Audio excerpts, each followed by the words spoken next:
It's spring term 2024. It's episode 6. This is the Teacher Squad podcast with her, Jane Considine, and me, Heather Wright. It's going to be a great episode. Jane, what are you going to be talking about or singing about? Well, I can't sing, but I'm going to let you know that I am going to be your private dancer, the dancer for money. I'm going to carry on that thought and talk about the magic of musicals and singing your heart out in the car. Yeah, in terms of writing, we're going to be thinking about holding children in writing moments and breathing plot points to life. Lovely. And I'm going to shout out about badges and book blether, and we have got an absolutely wonderful guest full of knowledge, experience and passion. We have one of the founders of Empathy Lab with us, Miranda McKearney. You are going to love her interview. So much to squeeze in. Shall we get started? Yeah. Jane. Yes. Just so the listeners know, I've tried really hard today. You know, you've been getting on at me for being unfashionable. So, you know, there's no blanket on my knees today. I know you can't see that, but there's no blanket. I nearly brought my daughter's Stanley Cup and Nike Blazers just to, I don't think I could get my leg up that high to show you on the desk, just to say, look at me, I can be fashionable, but no, they actually belong to my daughter. So I put a leopard print jumper on. Will that do? Sexy, yeah, I like it. It's always good to get yourself animaled up, babe. Yeah, no, you look cute, and I like your pineapple thing you got going on as well. See, I've got a bun and a scrunchie in. Yeah, That's more to do with the fact that the hair's not very washed. So, but let's go with it's a fashion choice. And it is a fashion choice. It's not good to wash your hair anyway, is it? It really isn't. Washing all those natural oils out. We're supposed to just let it, leave it. You know. So yeah, you're right on trend there, babe. Love it. I'm on trend. First time in my life. Have you got? Oh, I'm waiting for the rhyme. Have you got lots to be grateful for this week, Oh, Jane? well, I went to Dudley. And, Dudley? Dudley, yeah, and it was a training event in Dudley, and it was the day that everyone was expecting snow, and there was all the warnings, and there was people coming from up north, and we lost a few with sort of anxious travelling, but it didn't really end up being snow in Dudley. It was just like this biblical rain, and it was awful. And talking about hair, like me, I'm naturally curly, and rain, well, actually, any moisture is just like that's your hair ruined. It's a complete and utter frizz bomb. And why I'm telling you all of this is when we got to Dudley and we found out where we were working, it really made me laugh because the room, it was obviously named, you know, in the late 90s or early 2000s, and it was called Vibe, and there's a lot of purple, and I don't know what the vibe was because there was no windows, and it's like Oh. this vibe. Is this like a dungeon vibe without any of the good stuff? It's a bit of a weird vibe. It's a weird vibe, and really, as the day went on, you know, when you feel yourself going slowly a little bit, sort of boxed in, cabin fever, claustrophobic, and just the impact of not having windows. And I just felt really a bit on, I didn't feel like I had the right vibe by the time I left the room, which kind of has made me feel very grateful ever since for windows. I was wondering where this was going then, Jane. I was thinking, this isn't gratitude. We've got there. Go on, go Yeah, on. just so yeah, I suppose I am here. This is like a rubbish crap rhyme. I'm here at my station with lots of appreciation for Woo-hoo! just I don't know what's happening your end. I mean, this is a bit of a hard half term, isn't it? Because I always think you're a bit skint after Christmas, and it never feels like it's going to be a mad one. But some of us are on half term. I am, and some of us are waiting for half term. But I think like windows are really important, aren't they? And today was gorgeous looking out the window, and Beautiful. Yeah, it was really, really lovely, and there's been some go I saw the sunrise, I saw the sunset as well, and they were both beautiful, and I think this is the half term to kind of appreciate the small stuff, the jigsaws, nice walks, the snuggles, and actually all of us have to start the new Netflix series because 'cause I've read the book and it's brilliant, One Day, and that's just hit Netflix, so I'm gonna snuggle down later and watch that. So, yeah, I'm With a grateful. I'm with a grateful. blanket? With a blanket? Yeah, No? Yeah. or with some leopard print sort of Leopard print underwear. and my hair scraped back, just casually lounging around. I'm ready. Yeah. Ah, Oh, yeah, all good stuff. I actually joked to Ian that, like, to work on my marriage, I'm mainly getting to sexy underwear, reading the latest reports from the Education Endowment Foundation saying, "Don't touch me," because 'cause I've got loads to catch up with. So it's like I'm halfway. well, yeah, whatever floats your boat. Um, Are you grateful? I'm grateful. Well, I don't like early mornings, Yeah. but at the weekend, me and my daughter got up super early, did a big drive all the way up to Bristol, um, because we went to see the Wicked musical Oh, on amazing. tour. Yeah, amazing. Oh, it's so good, isn't it? It was my daughter's Yes. first time of seeing it, Yeah. and it's my third time of seeing it. I've seen it in the West End, I've seen it at the Liverpool Empire, and now I've seen it at Bristol Hippodrome, I think it is for Yeah. Bristol. Really nice theatre. Yeah. Not been there before. It's just musicals are just great, aren't they? Now, I mean, I'm totally trendy now, Jane, because my daughter made us a Spotify list to listen Ooh. to on the way up, which Ooh. is like a revelation to me. Yeah. So she All Wicked sang inspired. well, Yeah. musicals, lots of musicals, some Nice. Wicked, lots of musicals, and she belted them out, 3.5 hours of it. But it was just kind of floating around my brain and obviously all the way there and enjoying it, watching her with one eye and seeing how much she was just reveling in it and little moments where she was just like, "Oh, she didn't Yeah. die." Sorry, spoiler alert. Um, and just the joy in it. But as I was driving, back, I was kind of just thinking about how brilliant their boss musicals are boss, and I just we could use them in school. We've talked a lot about um, fluency activities and rereading. And performance and just loads of great stuff. And we were listening to like Billy Elliot and Jamie, and I love to hear those musical songs where they're actually singing with their local dialect. Oh, Uh, yeah, great. just S that's There's so so many nice, isn't good it? ones.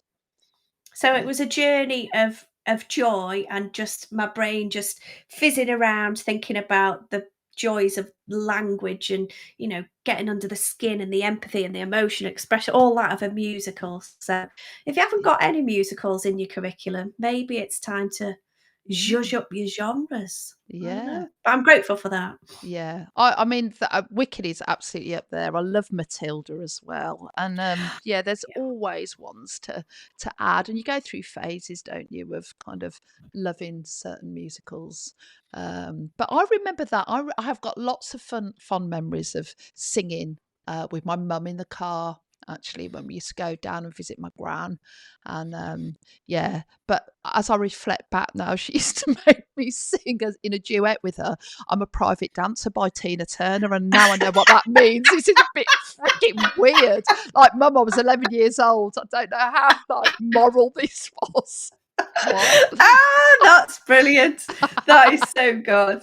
There's something about a car though, isn't there? That driving space that like this tin box and it's just your space and there's something about it that loosens you up and makes you just free and you Yeah, can belt it out and sing in harmonies that sound amazing in your head, but to anyone else they probably yeah. don't. But I love yeah, that in a car, though, when you look over and someone's, having a mad one, have got yeah, really yeah. going for it. Proper going for it, yeah, brilliant. There was, Ah, one of the other ones that she put on the playlist was Heathers. Have you yeah. seen Heathers, No, the musical? no. Really good, but there's a few, interesting phrases in some of the songs, Yeah. and also in one of the 6 numbers, um, and she kind of belts that out and is like this kind of, "I could sing that because it's in the musical song and I can get away with saying some 4-letter words," and she just Yeah. looks over with that little eye, and it's like, "This Yeah. is great." Yeah, yeah. Oh, Don't do that in that's your great. classrooms. Yeah, Yeah. don't do that in your classrooms.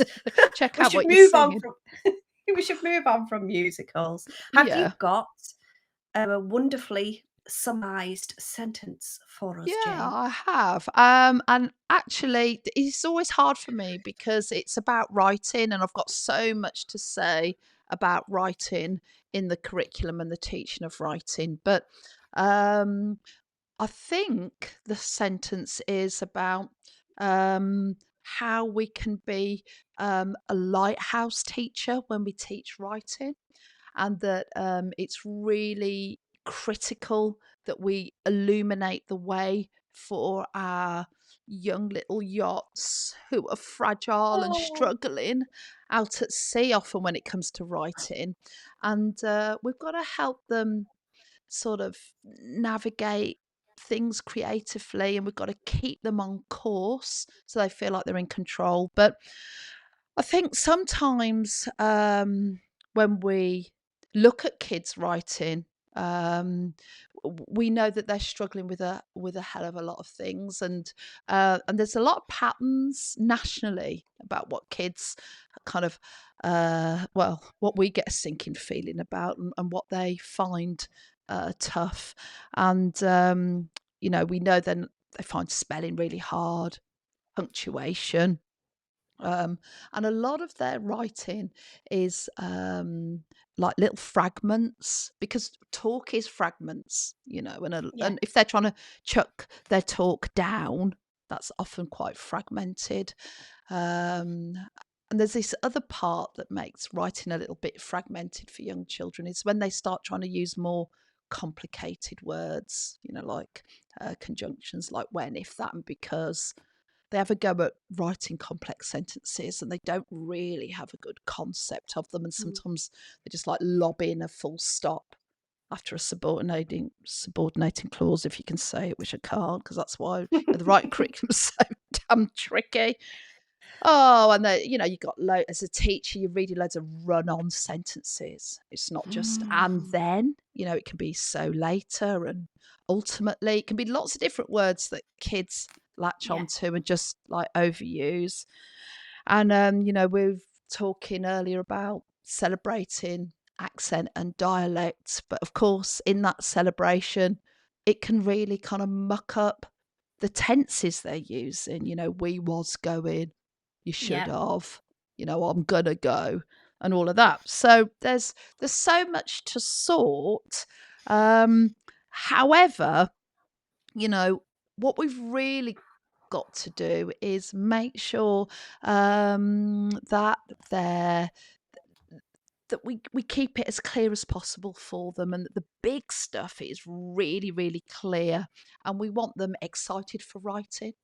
We want them to understand the nuts and bolts of writing so that they can, they've got to learn stuff so they can be ultimately creative with it. It's not going to happen by accident.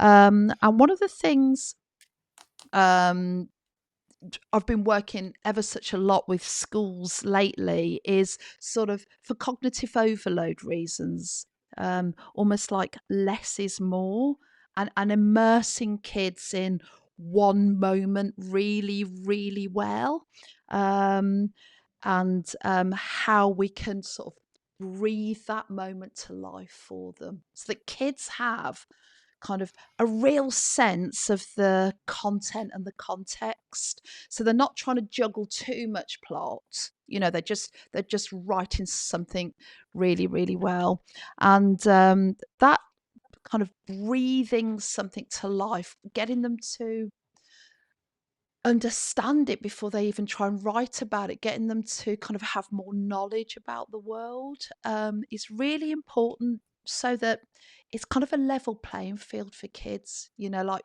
all children kind of can come at the writing and have a sense of sort of this deep knowing about what they're Yeah. writing.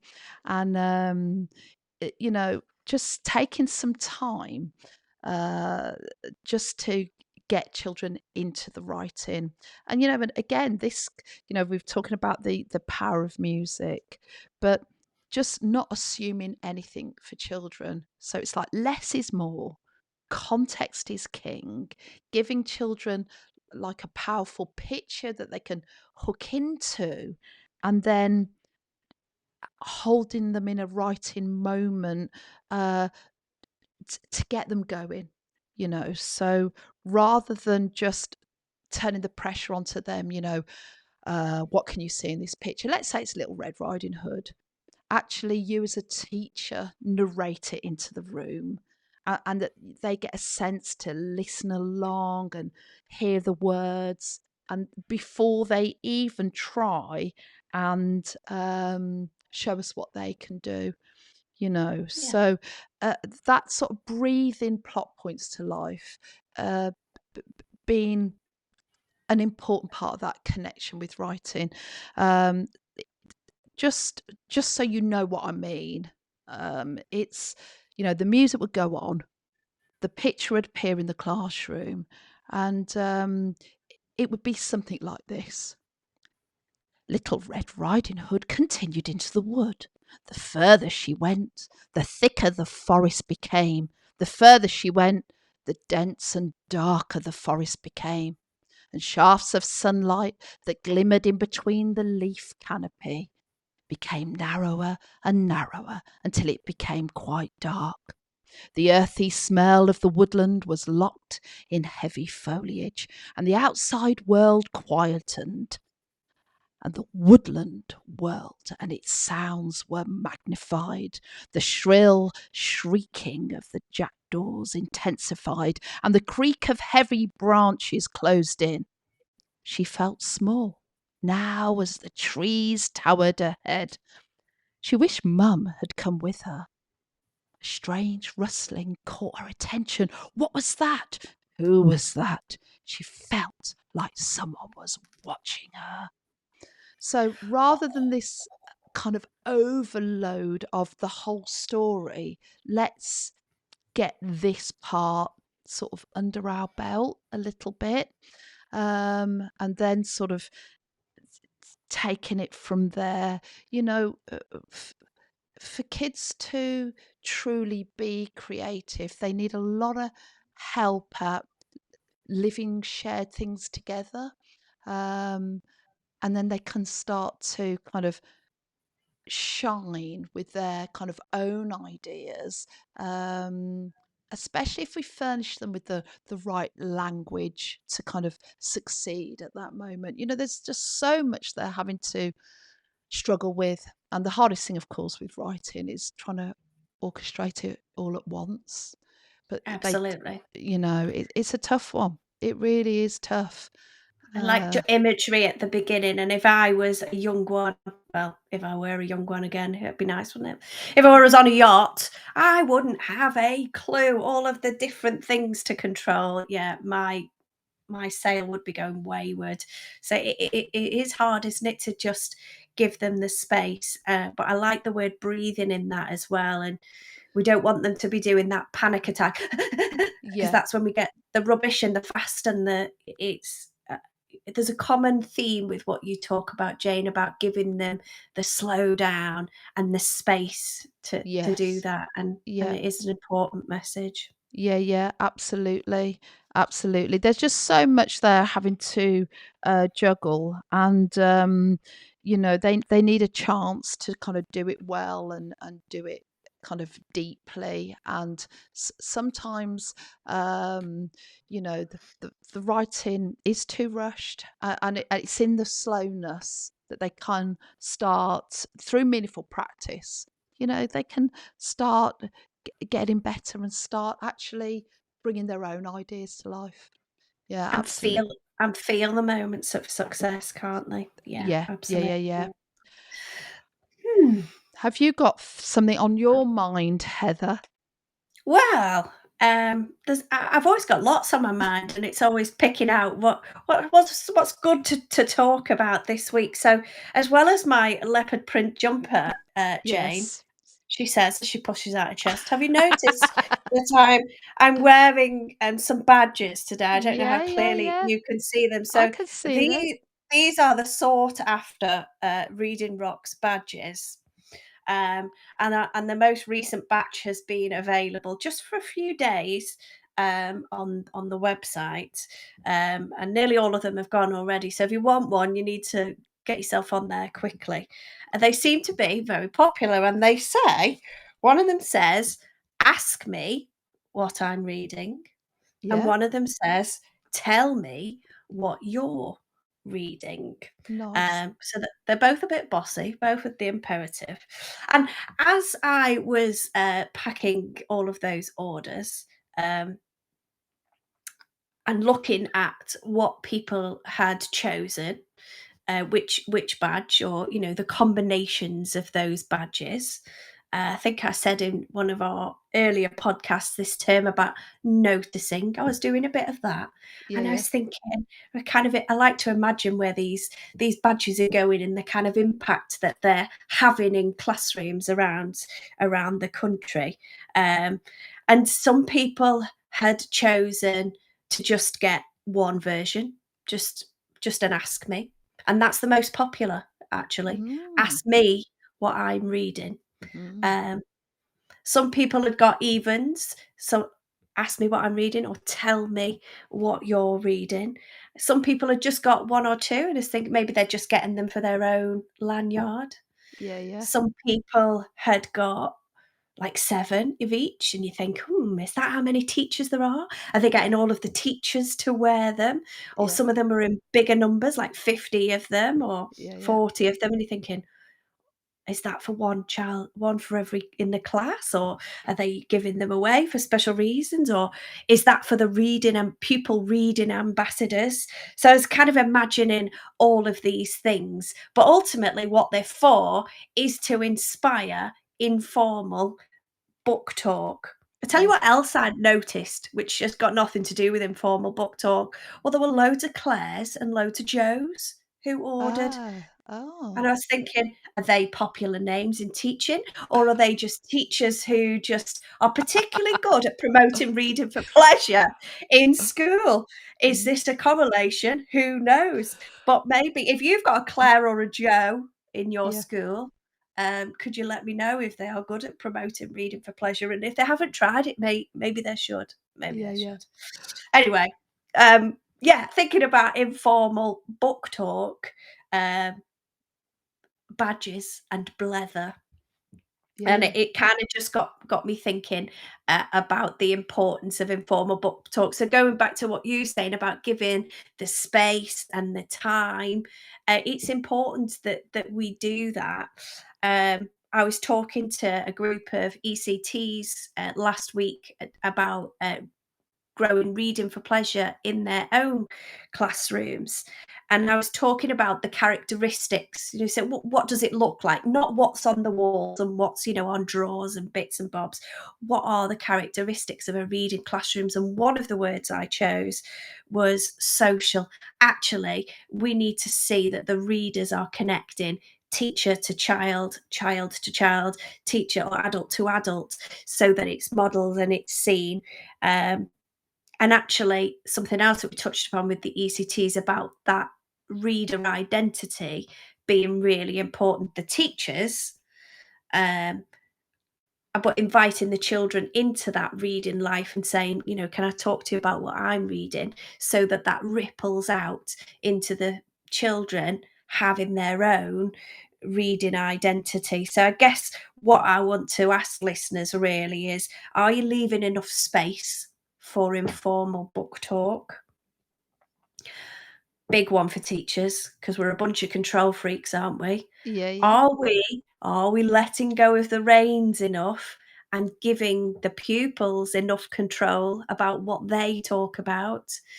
And I'll put a link in the show notes, but the Open University, research that Professor Teresa Kremen led, the Teachers as Readers, found that informal book talk is an important strand of reading for pleasure pedagogy. And it's the informal part that is really important. And pupils showing choice and agency and volition only comes when we become the lighthouse and not the helicopter. Yeah, yeah. Uh, so That's right. are we giving over enough control Yeah, yeah. to the pupils? Do teachers themselves know enough about children's literature to support it? Yeah. But also kind of giving you a break a bit and going, do you know what? If it isn't happening already in your classroom, it's not a light switch. It doesn't happen overnight. It is something that you have to nurture and nudge and grow and model and show like you would do with reading, but Yeah. then giving them the space, and making sure that there's no fear and no pressure and actually no highbrow. What a child's response is and what they want to talk about within a book is is up to them, isn't it, really? Yeah. So And I so if you think, yeah, sorry, Heather, but I think when schools do that well, actually, you begin to see, um, children's strength of conversation with other children's going much deeper, and conversations about, we've talked about this before, but like intertextuality, the children are able to notice more frequently yeah, similarities between other books. And I think that sort of spider web of thinking around text yeah, is and just so powerful. they can genuinely Yeah, recommend to each other, and the more they do that, they can the social aspect of knowing each other, on a reader level, yeah, um, that relationship is developed, isn't it? So, yeah, if you were to ask me what I was reading, Jane, yeah, um, quite a lot of the time I can't tell you. It's very hush hush, not yeah. because it's 50 Shades of Grey, but because I've never read that, but because I'm quite often reading books to choose them for the subscription box, which is obviously Yes, a bit of a surprise. But I can tell you about this one because I've yes, been working with Kyle Tudor yep, today, actually, on yeah, helping him create a school author visit workshop. So Kyle Tudor and Nicola Slater has illustrated this book. It's called One Goose, Two Moose. So that's what I've been reading, yeah, and that's pretty good. And then one other bit to get you blethering. Um, my daughter showed me the back page in the book that she's reading, and it's a bit about the author Ravina Guron. yeah. And she says in the back of the book, and I shared this on my socials because I was a bit like, what? She used to read, she used to always read the last page Naughty. first. What? First. So I put a poll up about this, and quite a lot of people, I think we're about 600 have done it. It's an 80-20 split, same 80-20 split on Instagram. Wow. 80% are a bit horrified, say, no, we don't read the end first. But there's this 20% for Yeah. various reasons. So, Mm, Jane, yeah. are I you would in the never. 80% or the 80. 20%? I would never. I would never. Yeah, yeah, you don't wanna look at, you'd be disappointed, surely. You wouldn't know. It's, it'd Yeah, it's hold interesting. no meaning, would it? It's just, There sometimes was the endings are so small, aren't they? And so subtle and so nuanced. It wouldn't mean anything sometimes I if you was read it anyway. I was quite interested in some of the people who, explained why they would do that. And at what point, like, oh, maybe when I was at chapter 3, then I'd have a little peek. Or Yeah, for yeah. some people, it reassured them. For some people, it helped with different neurodiversities. And I was like, oh, that's interesting. There's Mm, lots of things that you can talk uh, about books. You can talk about behaviours as well as characters, genres, you know, choices, things you like, things you don't like. So yeah. get your blether on. Yeah, I wouldn't like to ruin the surprise. I mean, really, I like a surprise. We just, yeah, I want something to look forward to. Yeah, I don't like to ruin it. I like to, and I'm quite particular about an ending, whether it's a book or a film or a TV. I'm a bit disappointed if it's not round, you know, all the little threads are sorted. I don't mind a little window of opening for like book 2, Yeah, but I don't like ambiguous. No. So if you're going to recommend a book to me, if it's got an ambiguous ending, you have to decide Forget for it. yourself. Don't I'll be cross. Ask my husband. He leaves the room if a film ends like that. I'm not having it. Not having it. Shall I tell you about our fabulous Oh, guest will you? today? Yes. Very excited. I'm hoping lots of listeners have been seeing lots of things about the Empathy Lab in the last week because they've recently shared their 2024 collection of books. And we're going to speak to Miranda McKearney today. Great. Miranda is a social justice entrepreneur. What a great title. And Yeah. she spent 35 years turning kitchen table ideas into nationwide campaigns, Great. culminating in founding the Reading Agency, a national charity, in 2002. The charity's Summer Reading Challenge now involves 800,000 children every year. Having retired, in inverted commas, to go trekking, she became fascinated by the building body of research showing that reading builds empathy. And this has led to her founding Empathy Lab. So, shall we invite her in to chat about it? Yeah, great.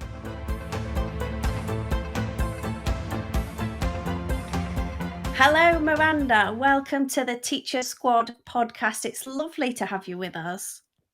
Oh, it's lovely to be with you. Thank you for having me.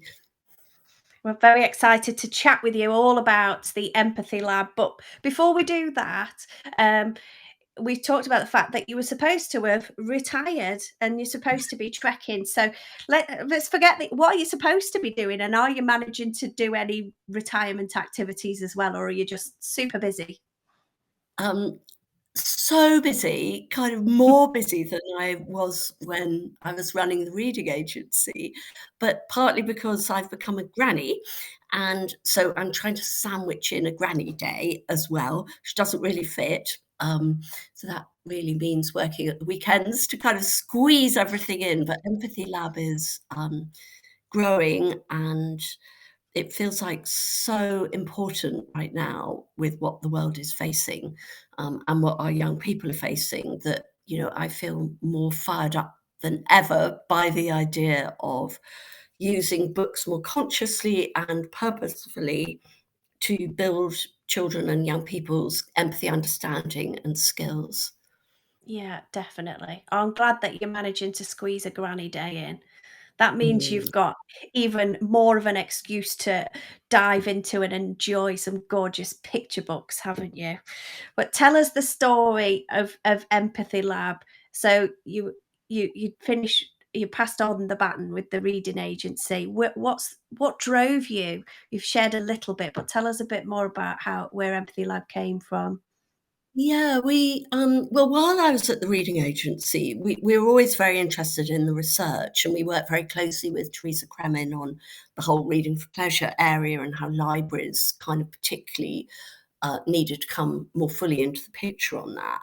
But there was this emerging body of neuroscience research and other psychology and humanities research about being able to show much more concretely about the empathy building power of books and what happens in our brains when we read, and how our identification with characters and their feelings builds our real life understanding of other people. And of course, all readers know that, but it was quite something to see, psychologists and neuroscience beginning to produce an evidence base. And I was like, oh, is anybody doing anything about that or thinking about it?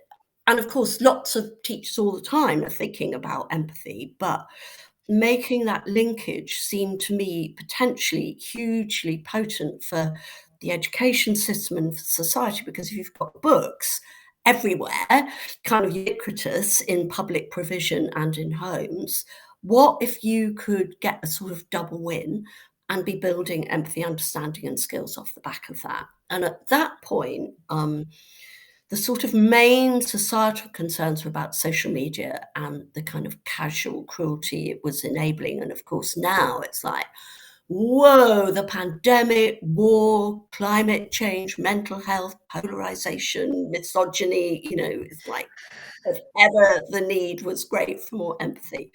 So I have four amazing fellow founders, and we held a think-in at the Royal Festival Hall, and we invited all the sort of obvious author and literacy charities and people that I knew, but also a whole raft of psychologists and child development specialists, and said, we're not sure anybody's really making enough of this link. What do you think? And we had a whole load of really great workshops, and Sue Hendra was there, I remember, and really helped us pin up all the notices and things.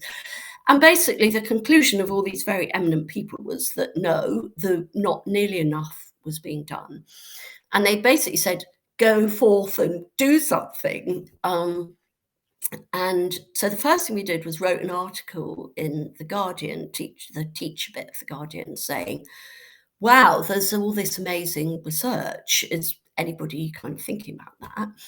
And we got absolutely inundated by schools saying, we're so worried about empathy levels in our children, and indeed in parents, and kind of lack of understanding and a focus on me. So we started working with a group of what we call our pioneer schools on, well, what would an literature-based empathy program look like? And we worked with 10, 11 schools for about 2 years, and that formed the basis of our schools program. And then from the schools program, they said, why don't we have a day, an empathy day in the year, towards the end of the year, where we celebrate what we've been doing. So we had a sort of mini empathy day with 10 schools. And then the idea started to sort of catch light. You know how in the world of education, everybody kind of shares all the time. So Empathy Day started growing, and then we were joined by an amazing volunteer, Fritha Lindqvist, who's now head of publicity at Usborne, but she was volunteering with us. And she said, what you really need is an annual Read for Empathy collection, where you are recommending your empathy-rich books, and why, what are the reasons for those, and what texts might be particularly strong. So we started that. So we have this kind of blissful period that I love most of experimentation and trying things out. And basically now, 10 years on, it's turned into what we've started calling an empathy year, where we have a series of resources and interventions for everybody, anybody, but very much for schools, to really focus on how we can inspire children to build their empathy superpower, because of course, children are naturally empathetic, but may not understand the word, may not realize how important it is, may not realize the role reading plays, etc. So the year, and that's what we're here to talk about today, kicks off with the Read for Empathy collection in February. Then it moves to Empathy Day with a run-up in April. There's now Empathy Action Month in November, where we say, okay, let's remember empathy and put it into action. And all of this is underpinned by research. We're working very closely with the University of Sussex on a new piece of research into the effect of literature on empathy from a psychology point of view, and by an all year round schools program and short courses in training. So that's settled now, really, what we do. And last week, as you say, we launched the Read for Empathy collection, which is like so lovely, all those amazing books. So just a little retirement hobby there, just a few bits and bobs going on, Jane? I know. Oh, Miranda, it's so robust, isn't it? Everything you're talking about there. And I was just reflecting there around this sort of annual collection that you get behind. How does a book make it to the collection? I mean, it must be doing something very unique beyond what you would, a book that doesn't quite make it. I mean, is it easy to discover these types of Yes. texts? So we've spent a lot of time working with a panel of judges. There's a sort of core of them, names you would very much recognise, Teresa Kremen being one of them, on the criteria for our selection. And we've honed those as we go along. And the sort of lead one, really, because of the research on what happens in our brains when we read, is amazingly drawn characters, characters that you really feel you care about and you really feel their experiences deep in your heart. But then we have a whole range of others as well. One of the ones closest to my heart is about challenging our kind of tribalness as humans, how we're endlessly sort of othering people we think are different from us. So we look very much for books that are about connection between people and communities. We're always looking for books that are about issues that children will be seeing in the news and all around them, maybe in their communities, of issues where a whole lot more empathy would really, really help. So war, Hannah Gould's work for, around empathy for the creatures of the earth affected by climate change, etc. So I think there's now 9 criteria, and we take them really seriously. And we invite publishers in the spring to submit their titles, things that have been published in the last 3 years that meet those criteria. And as they submit them, we say, please tell us how you think they meet those criteria. And then our amazing panel of judges, there are 14, so they're a mixture of grassroots teachers like John Biddle, who, you'll know, I'm sure, and then people from national organisations. So recently, Phoebe Damager's joined us from CLPE. And we just read and read and read and read till November, when we select the long list. And I chair the primary panel, and my fellow founder, Sarah Mears, who's a librarian by trade, chairs the secondary panel. And we try to get a really good balance of genres, hugely big on diversity. So this year's collection has 33% of creators of colour. We agonize about it, or we take it really, really seriously. And then Peter's, bless them, help us produce guides, which are free and downloadable from our website, where we explain why the books, we think they're good for empathy work. And then we launch it in February. Yeah, so tell us, I mean, it's just wonderful to hear not only your amazing knowledge and experience, but your passion. It's beautiful. But I'm sure you could tell us about each and every book in the collection this year, but we don't have time for that. So have you chosen a few favorites that you can tell our listeners about, a few highlights from the collection that they can go and check out? I have, and before I say what those are, and it is such an invidious thing because they're like all amazing, but there's a section that I'm particularly happy that we've introduced, and that we've done this for the second year now, of picture books, under the heading of one of the key skills we aim to build, which is everybody's ability to name and recognise and share their emotions.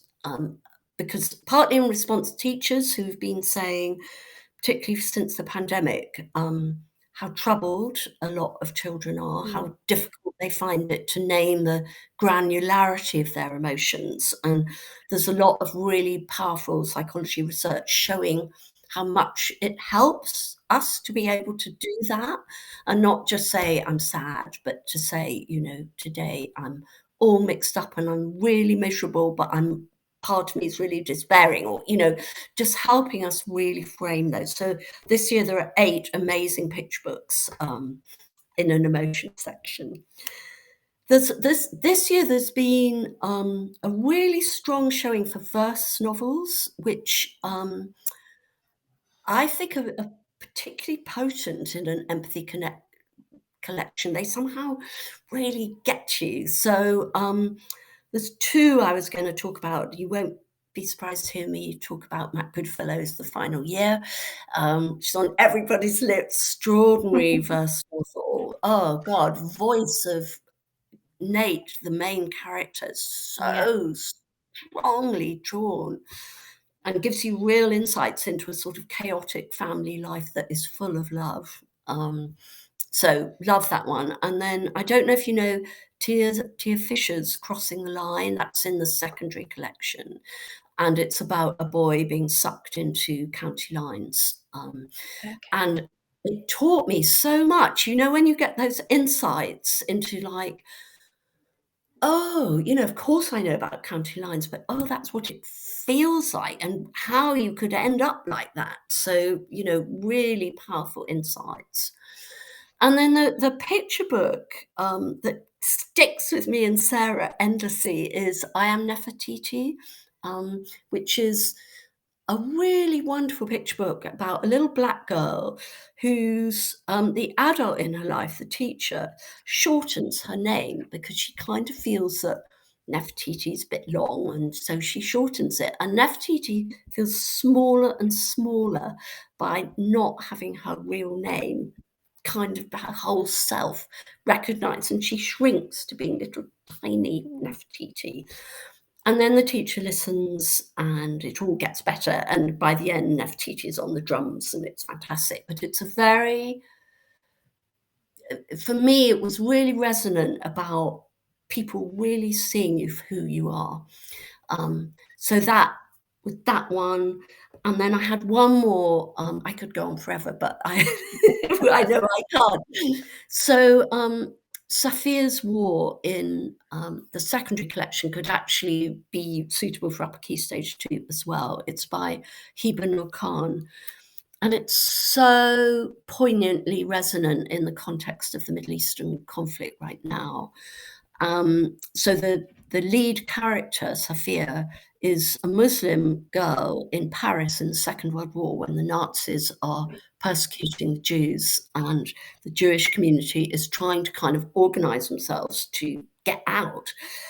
And Safia and her family so bravely work with the Jewish community, and everybody kind of works out an escape plan and lots of them get out. And it's based on, you know, a true story, but that cooperation between those two communities who are putting a sort of shared humanity first just really made me cry at, you know, what the Israelis and the Palestinians are going through at the moment, and how Very much timely. our focusing on our shared humanity would really help. Oh, Miranda, it's so wonderful to listen to how much, well, actually, how well you know these texts and how actively not only are you involved with the looking and reading and discussion, but actually how much of your heart and thinking that they take on, you know. It is a labour of love. And may I mention just two follow-on things, because at the same time as launching the collection, we opened registration for Empathy Day. So we're encouraging schools everywhere to register for the free resources, and it's going to be the most amazing author showing. It's going to be incredible. Mallory Blackman's going to be leading a national assembly. So register with resources. And on the 20th of February, Sarah, Mears and I are running a short CPD training course on making the most of the collection, and we'd love any teachers to come. Yeah, we will definitely put those links in the show notes. Thank Miranda. you. Wow, Mallory Blackman, incredible, and interlinked with the kind of the whole profile of the year and the promotion of the collection. I've seen that you also talk about empathy resolutions. What are they, and who are they for, and what do they mean? Well, thanks for asking that. It's a really good question, because we've put more and more emphasis on this, because obviously there's no point teaching everybody about empathy unless something's going to change. So how we going to put empathy into action in our lives, but also kind of socially in the community. So we've gradually been using empathy resolutions as a sort of device, a bit like New Year's resolutions. So at the end of Empathy Day, we ask everybody to make a resolution, which might be just quite a small behavioural change. And one of the ones I loved most last year was a girl, I think it was in John Biddle's school actually, saying, I'm going to try not to judge people until I've got to know them better. And I just thought, oh, if we all could do that. So the authors demonstrate those on Empathy Day in the most wonderful montage. We see authors and illustrators key partners in all of this. And then in Empathy Action Month in November, we ask everybody to kind of, how are you getting on with that resolution? You know, do you need to kind of refresh it, start again, make a new one, whatever? And that is a sort of stepping stone to Empathy Day.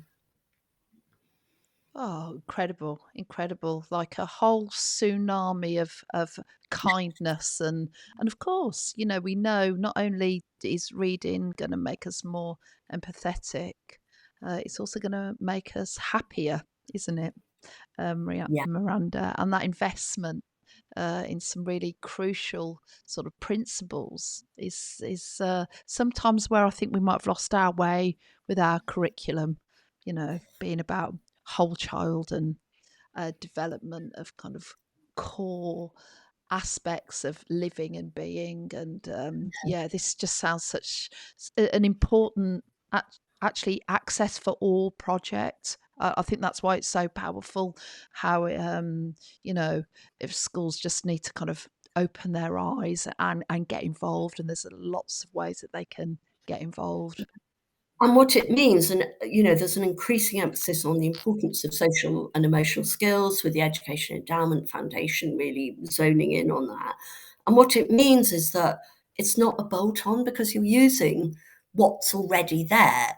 And there are profound links to reading for pleasure as well. So, and the psychologist we work with most closely, Robin Banerjee at Sussex, continually stresses it's not either or. You don't have to choose between attainment and social and emotional skills. You know, children who are surrounded by empathy and know what it means will learn better because they feel safe. So it's actually helps attainment. And I really like that, you know, you can have it all. Yeah, definitely. We have a really bad habit of boxing things in Yeah. education, don't we? Because that overemphasis on assessment and being able to tick things off has made things a bit boxy. But actually, what this does, as well as making really actually it's nurturing successful pupils, isn't it, who are going to be at the forefront of society. And if they're deeply empathetic as well, then they're going to be making better choices, and Oh, hopefully Heather, things that's won't look as exactly dire as yeah. they do And now. imagine a world being run by people who prioritize empathy. I mean, wouldn't that be amazing? Yeah, yeah. Yeah, that really Teachers' would. work is so important, isn't it? It has been absolutely wonderful to chat to you. We are going to let you get back to granny duties now. Thank you so But much thank for you. the opportunity. Really appreciate it. Yeah. Absolute pleasure. Thank you, Miranda.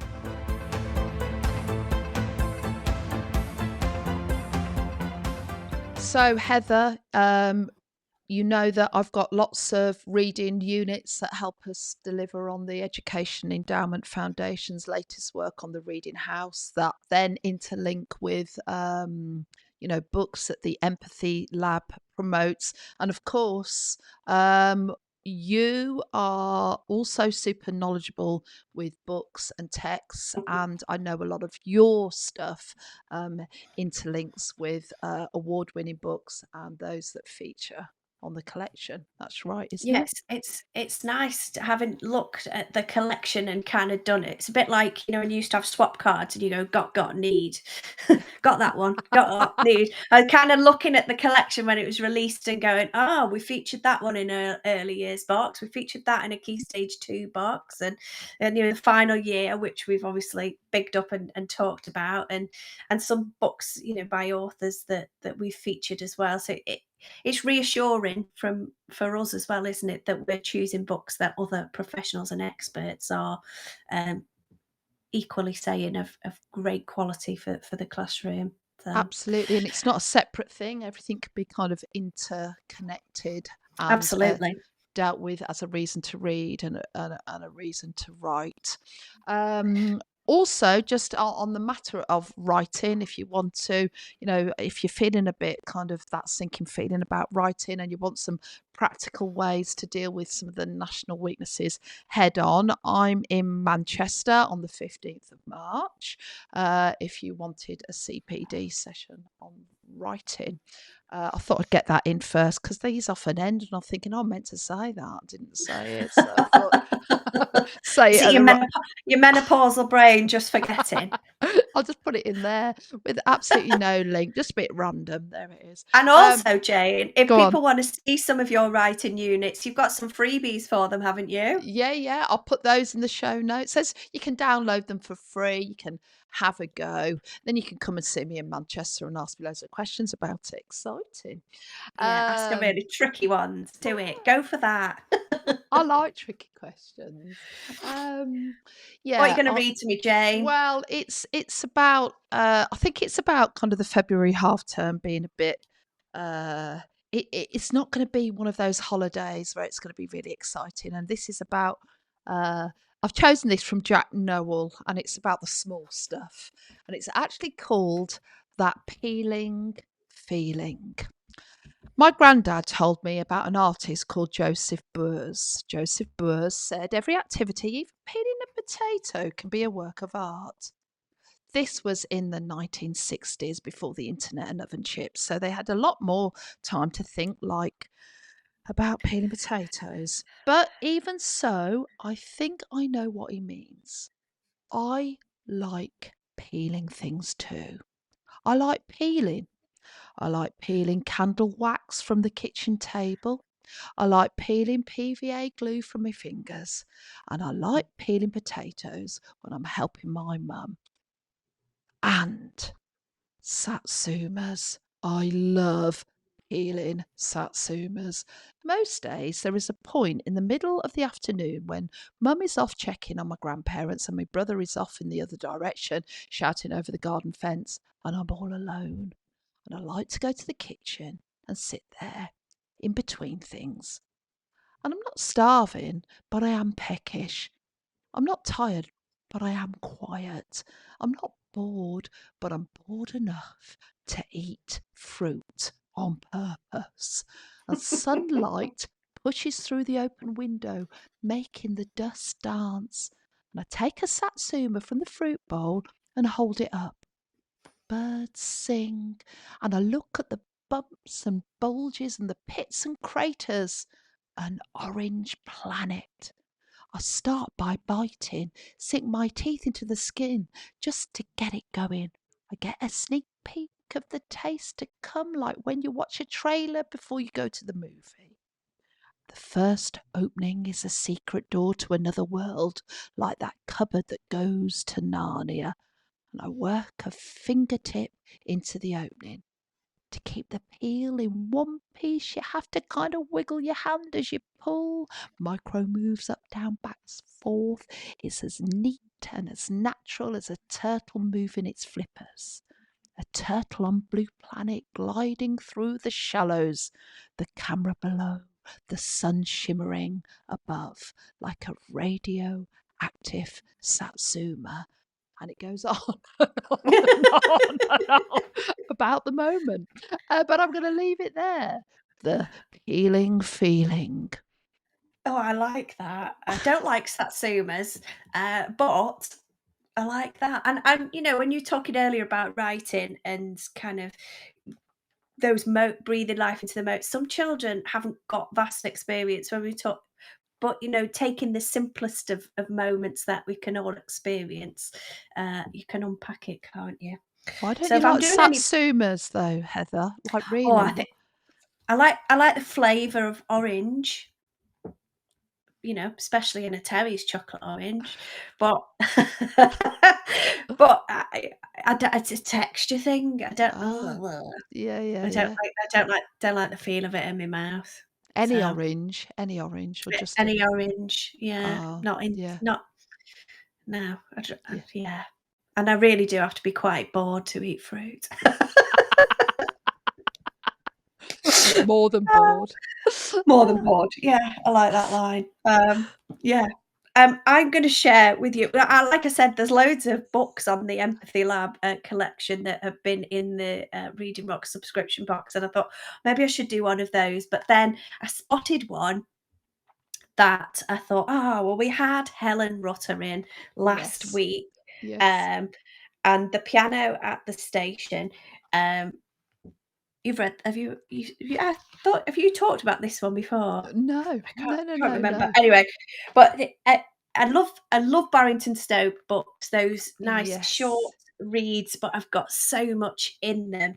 Um, Great for children who need a shorter read and to feel confident, but also great as read aloud. And I can absolutely see why this one has been selected for the Empathy collection. So the main character in the book is Lacey, a young lady who is a bit troublesome at school. She's got a few bits and bobs going on, keeps getting chucked out of class and sent to isolation.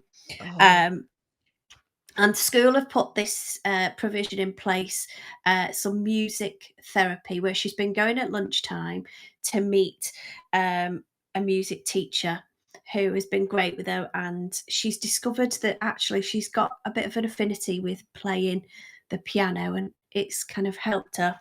But I really liked this moment, and I'm sure you can see why. So she'd been composing a few songs in her mind, but she's in another lesson now. She says, "Today, when I wake up, I hear a song as if I've dreamed it. I can't wait to play it. I walk to school, past the new build estate, then past the train station. All the while, the song is playing over and over in my head.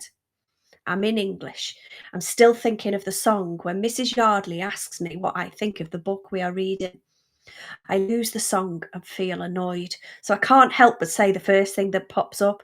It's rubbish, miss. What's the point in reading old fart books that have nothing to do with what's really happening? I want to read about people like me, not about old posh people like you." Everyone in the class sniggers and shuffles, knowing that it might all kick off. I've been a bit better recently. I've not felt the need to wind people up so much, but Mrs. Yardley has annoyed me by making me lose my song. "Lacey, I have to send you out for talking to me like that," she says. "But it's an interesting point. If you can't connect with a character, then how can you enjoy a story? I'll save that discussion for when you are here tomorrow. Today we will continue our work on creating a call to action based on the text. Can you remember what a call to action is, Lacey?" Mrs. Yardley asks as I'm clearing my desk. "Save Lacey Layton! Sack the old farts!" I shout. Everyone laughs hard at this. I look at Mrs. Yardley's sad face and I feel a pang of guilt. She's actually not that bad, but I couldn't help it. She totally set me up for that one. "Lacey, please go to isolation and think about how you could be a little kinder to people," she says. oh. Do you know when you said Lacey has to keep going to the music room to kind of sing? I thought, oh my goodness, she's gonna have to go and meet me mum and sing Tina Turner private dance. Get it Ah, all out. Get it all out. But yeah, I recommend that. It's a great one. It was nice to chat with yeah, Helen last week, and yeah, that's a lovely short read. So, oh, yeah, this has been a very nice podcast. I mean, that's what I come to expect, Jane. I yeah, love yeah, my weekly check-ins with you. yeah, yeah. Chuck in empathy and kindness like confetti around the show. Yeah, it's been gorgeous. Oh, Oh, and yeah, 10 out of 10 for your fashion. That's more oh, like it. thanks. I bet because you've troubled me. I've been thinking about it all Oh week, so God, don't but give me out. I'm slightly anxious now because I think this is probably the only acceptable jump. What are you I've going to do got next week? I'm thinking, what am I gonna do next week? Oh, I might bless just you. give up all hope and turn up in my pajamas again like I did at Christmas. Oh, well, it's always joyous, darling. Well, but it's time to go. So it's big love. We haven't, but we've got it. Oh, what do you do at this? I think you're supposed to say it's big love from Heather, and Oh, then I I was say then. supposed to say, and it's heartbursts from Jane. Should we have another go? Okay. No, I can't be bothered. I never. Well, just have a great half term, everybody. Be empathetic and Yeah, and learn your don't judge lines. anybody's fashion. Yeah, and learn your lines and have a good one. And we'll get it right next week. See you then, everybody. All right. Bye, darling. Bye.